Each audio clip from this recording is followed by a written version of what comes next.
जूतों वाले, खैर तो है ना? कहाँ थे? कहीं नहीं, यूं ही टहल लगा रहा था। हाँ, देखो मैं चाय लाई हूँ तुम्हारे लिए। ज़ेलिश, क्या हम बाद में बात कर सकते हैं? हरगिज नहीं। देखो मैं चाय लेकर आई हूँ, हम बहुत सारी बातें करेंगे बैठ के। चले?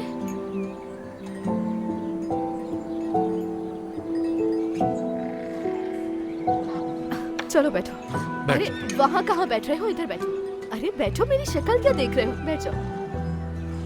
मैं यहाँ आराम से बैठती हूँ।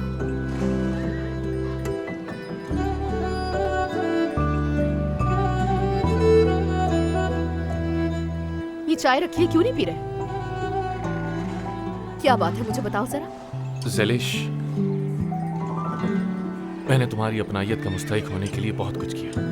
उल्टी सीधी बातें सोचना तुम्हारी आदत है। बेहतर है अपनी चाय पी लो।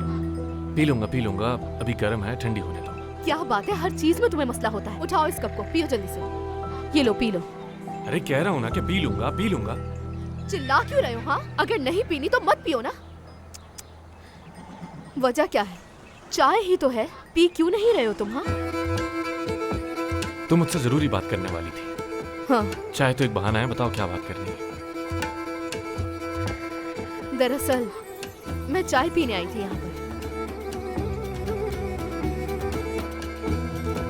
पी ली चाय? हाँ, राहत मिल गई तुम्हें? हाँ, राहत मिल गई। चलो अब सारी खत्म करो ताकि मुकम्मल राहत मिले। तुम्हारे बाबा को लगता है कि मैं तुम्हें तकलीफ पहुंचाऊंगा, ऐसे ही है ना? नहीं, ऐसी तो कोई बात नहीं है, लेकिन बड़े हैं तो शायद सही ही कहते हो। ज़ेलिश, मजाक मत करो, मैं सीरियस हूँ।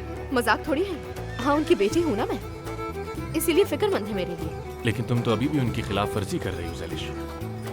पीछे क्यों नहीं हटती तुम? मैं तुम्हें बता रही हूँ ना कि मेरे बाबा आग के शोले की तरह तेजी से भड़कते हैं और जल्दी से बुझ भी जाते हैं। तो फिर तुमने अपने बाबा के सिर्फ एक बार कहने पर मुझे अलविदा क्यों कह दिया? यार, मैं यहाँ चाय पीने के लिए आई थी, तुम तो सवाल करने लग गए। अल्लाह अल्लाह, तुमने चाय क्यों नहीं पी? पियो जल्दी से, चलो। सवालात क्यों कर रहे हो मुझसे? कितनी तमीज से चाय लेकर आई थी शीशे के कप में तुम्हारे लिए।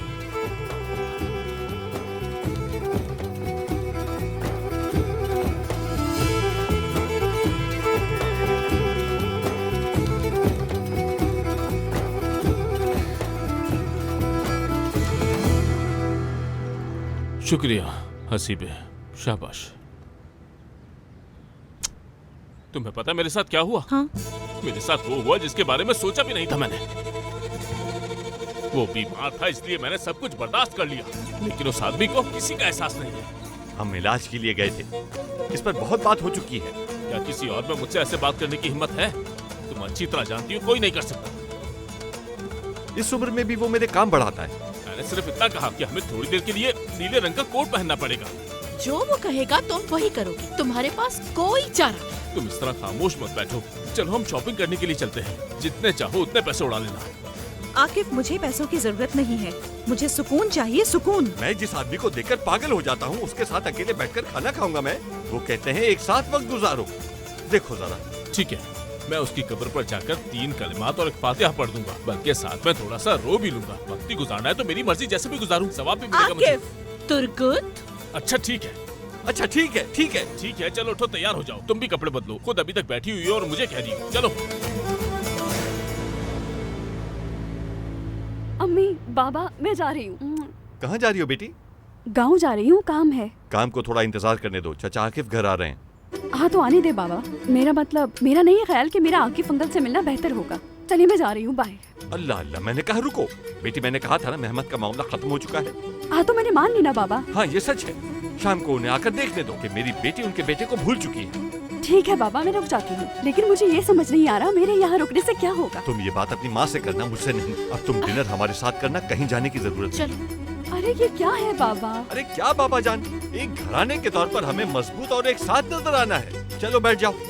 तुर्गुत, मजबूत और एक साथ से क्या मतलब? हमारे घर मेहमान बन के आ रहे हैं। चुप हो जाओ, तुम्हारी पेस्ट्री जल रही है। देखा, मुझे बातों में लगा लिया तुमने।